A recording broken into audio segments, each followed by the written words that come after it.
Good morning, my dear kids. This is your teacher of English, Sayyidina Inem. We stay in unit number 2. Our story title or our unit title is Tommy Rumble.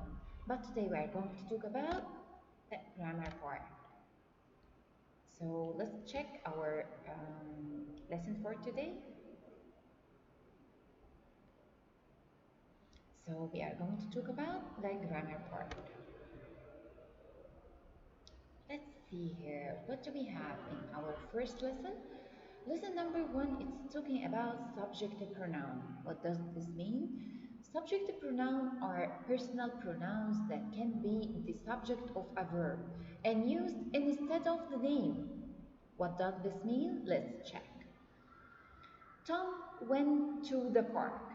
So where is the subject here? Do you remember when we mentioned that the subject comes always at the beginning of the sentence?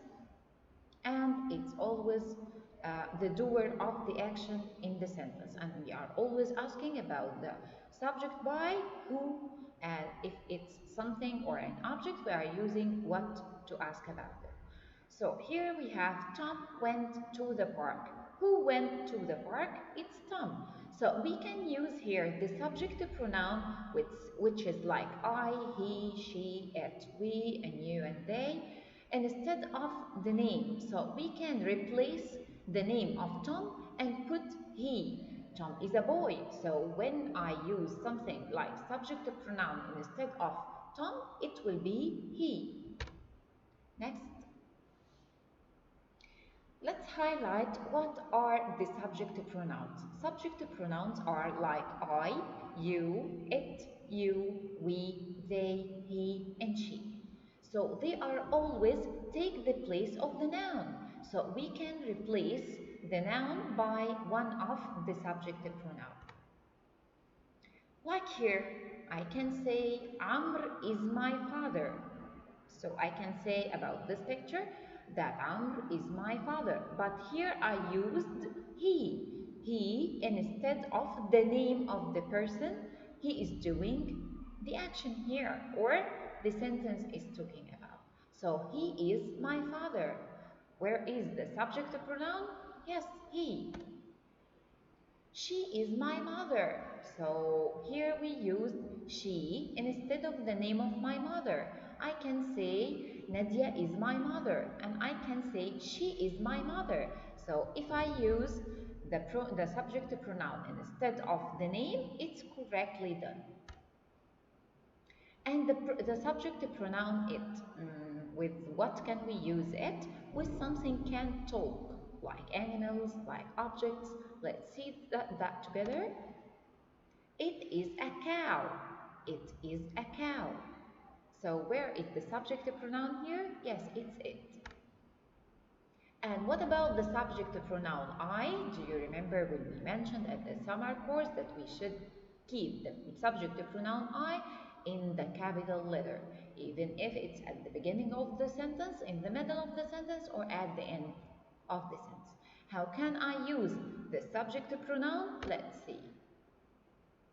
I play in the garden. So I here is the subject pronoun.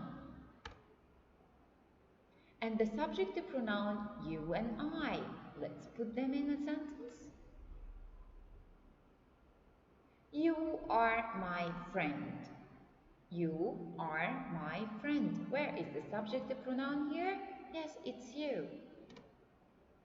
What about the subject pronoun they? For whom we can say they or use they. For someone but you are not part of the group.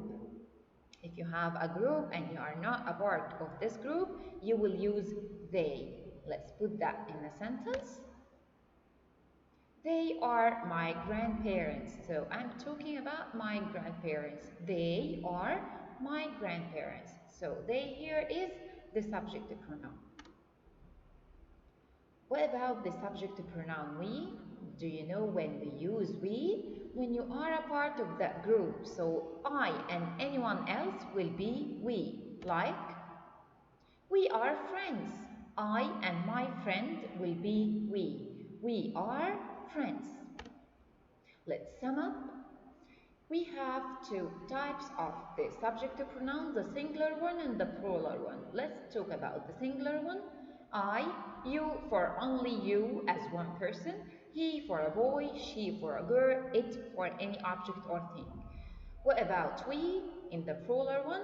We, it means I and anyone else. You, the plural form, when I mean most of you or more than one of you.